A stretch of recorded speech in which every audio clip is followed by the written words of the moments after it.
Good weekend. You know, came out as planned. And again, everything I kind of said after the game, I kind of feel like I saw the same thing on videotape.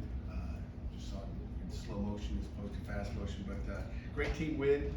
Obviously, offense did a great job holding on to the ball and sustaining drives. 41 minutes time possession. Defense only had 36 plays. A little scrimmage for them, I guess. So. Should be fresh for this week practice and for game days, but you know, just good stuff. And then obviously we get into Cincinnati week, which we turned our focus last night after a team meeting, and really good Cincinnati team. I think they're got the number 5 offense in the country. Coming in here, scored a lot of points, explosive. At the tailback spot and at wide receiver. Emory Jones is our quarterback transfer from Florida to Arizona State. So much for one-time transfers. I guess he was a grad transfer, I'm guessing, into Cincinnati, his 3rd school. But great player, athletic. I don't know if he's Malik Cunningham, but really athletic. And again, we know Scott Satterfield, who we've faced a couple times already, and really, really good coach. That will be another challenge. They do a good job scheming you on both sides of the ball, and defensively, they're 3-4, so kind of some carryover from this past week, which is good. And they got this nose tackle, Dante Corleone, I believe, nicknamed the Godfather. It starts with him and the defensive end, Briggs, are 2 really good players for them. So, questions? Pat, after having a chance to watch the tape, do you have any further analysis on Phil's play? No, and I really liked Phil's play a lot, and so did our staff. He played clean, and again, I'm just a not very smart defensive coach, but when I sit in, like I said, I continually learn. I continue to learn from Coach Cignetti when I'm sitting in there listening. I'm like, that makes a good point. But I know some people will complain about an incomplete pass. Everybody wants to complete every pass. When you watch the tape and you watch the end zone tape and you watch everything, and and again, talk about an uneducated quarterback guy for me. You watch and you hear Coach Cignetti coach, and this is what a good coach he is, and just talk the details. And penetration inside for quarterbacks is an issue. When you see some of his bad balls, if you go back and look and rewind it, Jerry, I know you'll be doing that right after this. Go back and rewind, watch tape. I mean, a lot of his throws are when there's pressure and there's someone in the A gap. You don't mind the edge pressure, where a quarterback can step up in the pocket when you can't step up in the pocket. But overall, I thought he had a hell of a game. We were happy with where he is. We're only going to keep getting better, not only at quarterback, but in every position. That is that pressure coming up from A-gap from a team like Wofford, something that you guys have to clean up? No question about it. It will get cleaned up. They did, just a couple things that we didn't prepare for or whatever, but, we'll definitely be a lot better prepared for that. Pat, you brought up Scott Satterfield. Based on what you've seen so far from Cincinnati, anything stylistically match up between what he does now and what he did at Louisville? Yeah, very similar. Very similar in year 1 of it, though. I would say, big outside zone team. I'm not sure they like outside zone against us, but it is their favorite run play. They do a good job. They're going to go back and look at games from the last 3 years. They did it, at Louisville. And they kind of copycat some stuff. You can just notice. You're like, oh, that's a play that we saw against Miami back in this day, and kind of go back and look and go, they did a good job copycatting. So, we'll do a great job self-scouting, going back to, every, team that we played that, that has an athletic quarterback, and kind of just look and see, hey, what did they think they could get on us? Where's our weakness? What are they trying to attack? And so they do a good job like that. So, there'll be new stuff we see that they'll kind of, take from other teams. Have you seen them use some like the wide shoot looks that you've seen for some teams to go after you guys? Yeah, we saw. They did that last year. I don't know if you remember. We covered it up pretty good. So you're on it. They did that last year to us at Louisville. That's just one of those copycat plays that you talk about that they took from Miami when Mallory went up the middle. Usually you can get us once, but usually you're not going to get us twice. So we do a good job with self. Oh, you're done. Whoever's tape quarter this is the mess. Good luck to you. Here you go. I'll let you fix that. Better take good notes. Better take good notes. That's you, Jerry? No, I'm not right in. I'll hold on to it for you, Jerry. Can you bring that back to his honor, please? Mine. Corey Weisers could get Oh, no. Coach, you always say that the biggest opportunity for improvement is from week 1 to week 2, so what are some of the highlights of what you're keying on to make those improvements? There's a lot of things. I mean, start with the real obvious is, making sure that our gunners, when they go down on punt team, and Caleb Jungle had a great day, but we ruined his day by squandering an opportunity to have him down inside the 5-yard line at least. But just going back and getting better at that, I mean, that'll get cleaned up, immediately. It got cleaned up last night, and hopefully they get it. But sometimes you have a good sky punt guy that goes down and does his job, and sometimes it's new guys. We had a couple of new guys in there that like Trey Tippett used to be the best guy at that. Like you knew Trey was going to go down, he did it, really, really good. So we just got to get back to that. But that's just one major thing that turned into a major play in my opinion. And we lost 25 yards in that punt. But there's so many things on offensive line, on the defensive line that we'll just clean up. Way too many to get into there. Is Jones, is it designed runs, or is he just scramble out of trouble? That depends if they're copycatting or not, Jerry. But he likes to scramble. I mean, if he doesn't like it, he's taking off and he can run. They got some quarterback draws in. Quarterback draws a new thing probably that they got in the off season.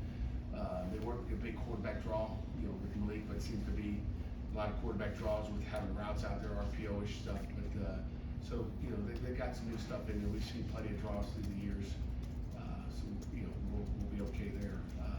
But not a ton of quarterback power and all that stuff.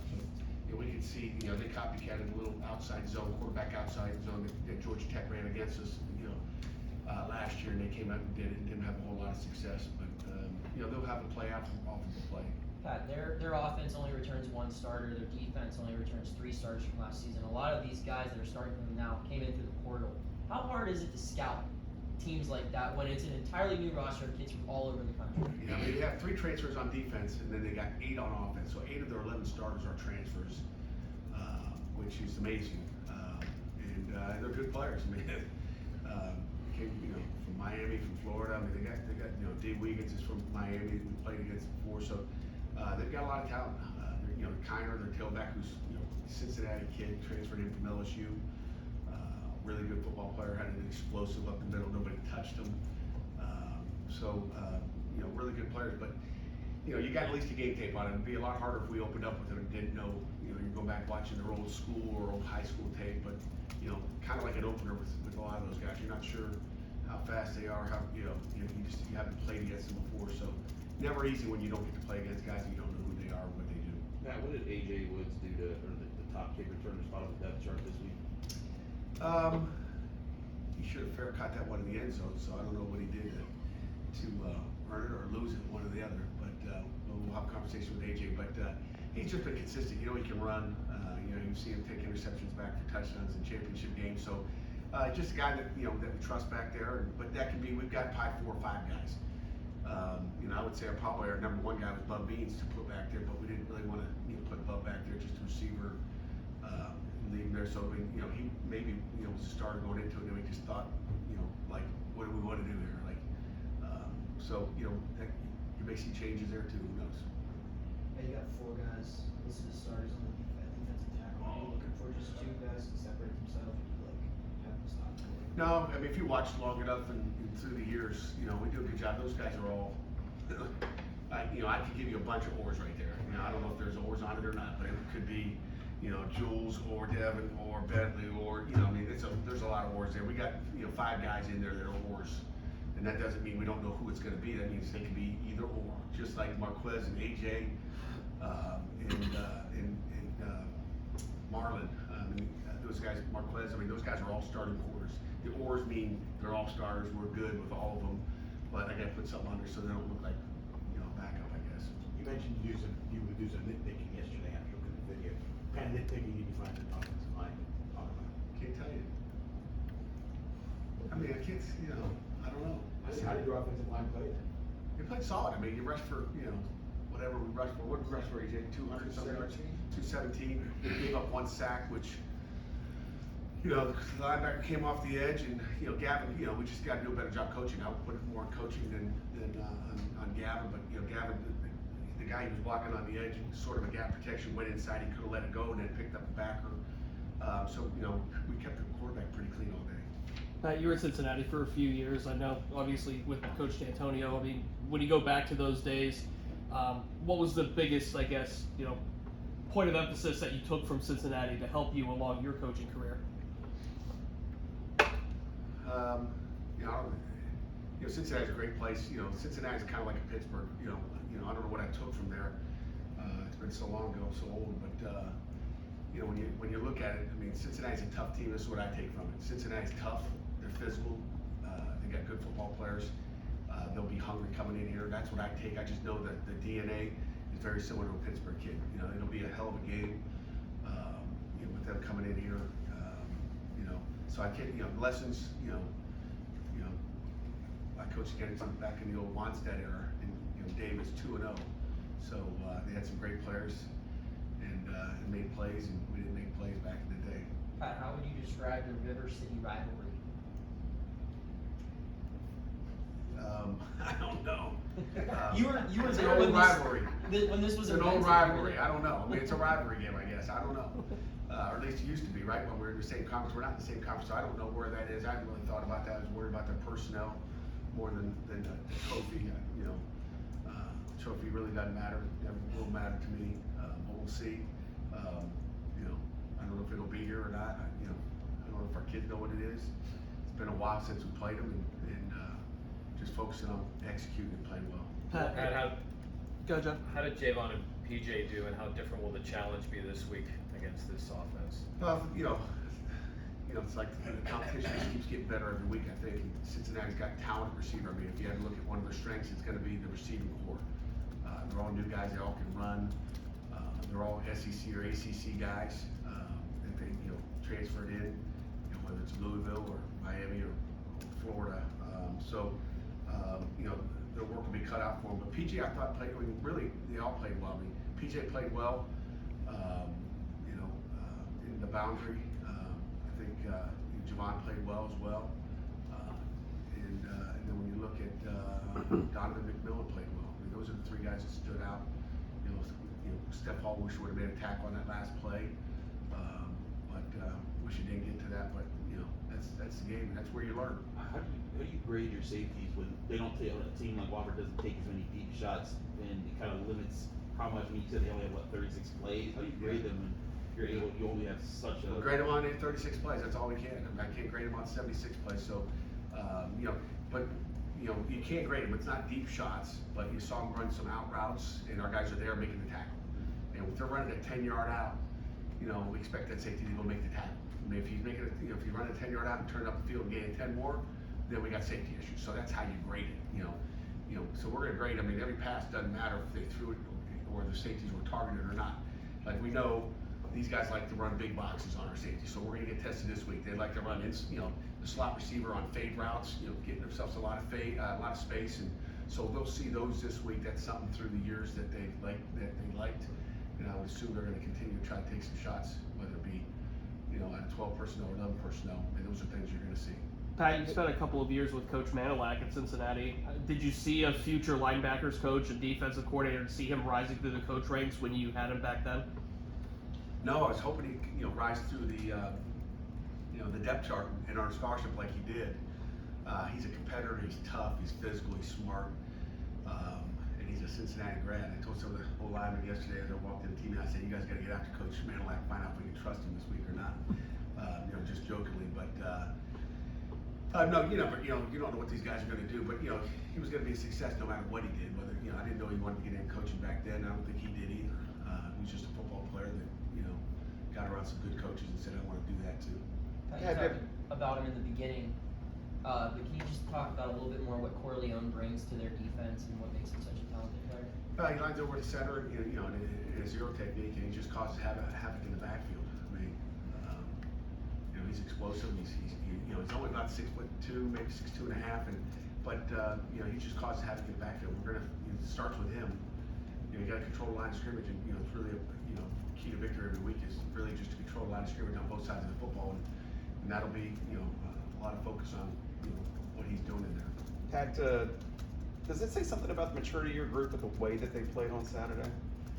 Yeah, it does, Will. You know, it's something that, you know, we went into this, you know, into the game with, I threw right up on these screens just all our 1AA scores in the first couple of years. There were, you know, an overtime to Youngstown stands out to me, a 17-14 win in Delaware.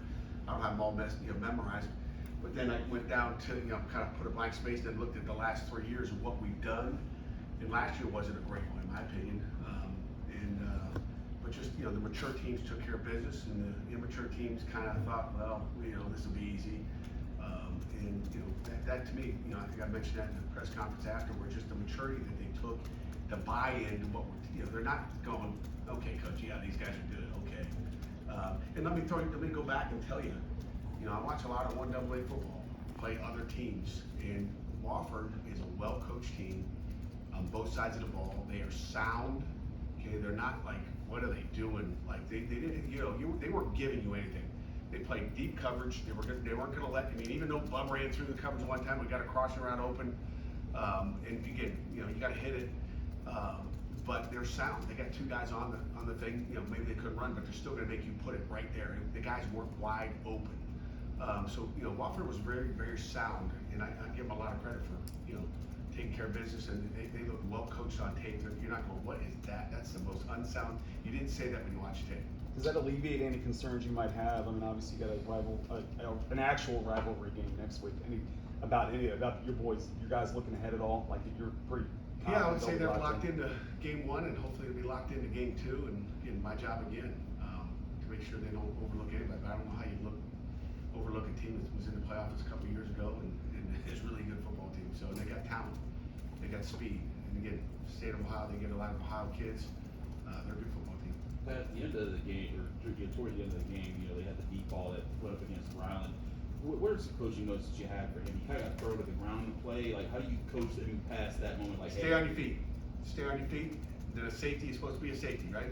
He's supposed to be, you know, help that guy out. So, you know, it's just one of those plays that can happen to anybody. And, you know, you aren't a quarter unless you've gotten beat deep before. And, you know, to me, it's like one of those check the box. Okay, Ron, you know, every time you step on that field, you do one-on-ones, and we do deep ball drill every single day out there. Every one of those counts. And you can be good on 12 of the 12, that 13th one's gonna get you. And, you know, I haven't seen him do anything like that on the field, but just when he gets into one-on-ones tomorrow morning, it's gonna be like, okay, here we go. This is my time to learn from that, and I'm gonna stay on my feet. And I don't care if they throw you, grab you, and throw you down to the ground. You know, if they don't call it, then we gotta stay up, we gotta make a play. If that had been another game situation, would you have had a conversation with the official? You know what? I'm done having conversations. I just, you know, I thought, you know, MJ's, you know, was a good call as well. And let's get off the officials.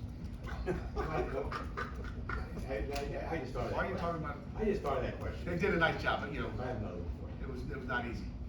It's not an easy job at all. And I thought they did a great job. Pat, what the decision to you know, you're up big late and you get Christian to throw the ball, was that just trying to, hey, look, we might need this guy at some point this season, we need to get this as a chance to get him, not just turn around and hit a ball off and end the game? No question about it. I mean, you're looking to get, you know, reps and get your guys playing football. I mean, you just can't sit back there and hand it off and go, you know, hey, Christian, you didn't do a good job. We want to give him an opportunity. You know, he's got to learn from it. You know, no different than anybody else learning from what they do. You know, you can't learn as a quarterback to go in there and just, you know, we want to see him operate the offense. And, you know, it's going to help later on when and if that situation happens. You know, we're going to have a lot of faith in him, but we got to coach him up and he needs to improve as well. That's what game's for. Is Carter another start? I don't know. You talk about This week of practice, I mean, those Based on practice? we got 3 stars. A lot of it will be based on practice. And again, you know, Daniels was really based on, you know, just, you know, I would say camp, and just he grinded it out and was there every day. Didn't miss a day at all. So that was probably an offensive decision. Coach Powell's always looking for somebody to emerge, and like, you know, you said the same thing. Is it hard though when you, I mean, for somebody to emerge, doesn't somebody have to get more opportunities than somebody else? I mean, like to get some guys get better. Like Rodney's a guy I would think that the more he gets the ball, maybe the more effective he might be. Yeah, there's no question. I mean, we'll see that when, you know, again, you earn your reps. You get out there. If you get 10 carries, you get 10 carries. What'd you do with those carries? Did you make, you know, did you make the right read? Did you hit it? Did you get hit? Did you fall down? Did you make somebody miss? I mean, you know, making somebody miss and being your own blockers is critical. You know, as a running back. Anything additional? Coach, Montrevious Lloyd came out of high school as a receiver and as a running back, and against Wofford, he both ran the ball 5 times and caught a pass for 7 yards. Do you like what you see out of him at both positions? Do you see him? Yeah, I don't think he had a great day running the ball, but he got his 5 carries in. Again, he'll learn. You know, if we need him later on in the year, you know, I think he's explosive. He's got hands out of the backfield. He showed that just by catching the ball. But he's fearless. He's only going to get better. You get those game reps, you look at it, and then he'll get that all cleaned up. I think he'll be much better when he does get that next opportunity. So, we'll see where that goes. He's got 4 games, and we can use one of those games there, and we'll find out, how that depth in that running back room goes, and use him when we need to. You'd like to redshirt, but who knows? Which one of the young guys is gonna, that you maybe were expecting to stand out since Saturday? You know what? They're just none. Kenny Johnson had plays we didn't. They just played so deep that we couldn't get what we wanted there. But I guess we'll find out later on. We'll find out more this week and next week, I guess. Good answer, Jerry. Coach, thank you very much, and thank you All right, guys.